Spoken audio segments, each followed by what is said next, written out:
আছে যে second hand জিনিস নিয়ে এলো, মানে কেউ হয়তো অনেক বছর ব্যবহার করেছে তারপরে সেটা নিয়ে এলো, সেটা রং টং করলো বা যাই করুক, বা গুছিয়ে রাখলো, বা অ্যান্টিক জিনিস অনেকের একটা ঝোঁক থাকে, বহু বহু পুরনো বছরের কোনো জিনিস এনে ঘর সাজালো।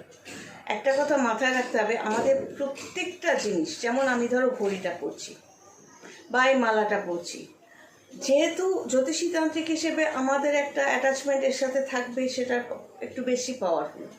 সাধারণ মানুষের ক্ষেত্রেও কিন্তু একটা সেই জিনিসের সাথে অ্যাটাচমেন্ট থাকে। যেমন এই জামাটা আমি যদি পরা অবস্থা থেকে বা তুমি পরা অবস্থা থেকে এটা ছেড়ে রাখি, এই জামার মধ্যে আমার ব্যক্তিগত বা তোমার ব্যক্তিগত শরীরের একটা গন্ধ কিন্তু থেকে যায়। সেই অ্যাটাচমেন্টের কথা বলছি। তো এই অ্যাটাচমেন্টটা যদি কোনো ভালো লোকের জিনিস হয় তো ভালো হবে, যদি খারাপ লোকের জিনিস হয়, খারাপ আত্মার জিনিস হয়, সে মানুষটা যদি খারাপ হয়ে থাকে তার জিনিসের ওপর প্রভাবটাও সেরকম পড়বে। তো কোনো অ্যান্টিক জিনিস বা কোনো সেকেন্ড হ্যান্ড জিনিস বাড়িতে আনার আগে এটা জানতে হবে যে যার জিনিসটা আনছো সে মানুষটা কীরকম ছিল। যদি নেগেটিভ কিছু ঘরে আনো, স্বাভাবিকভাবেই সৌভাগ্য ডাউনওয়ার্ড।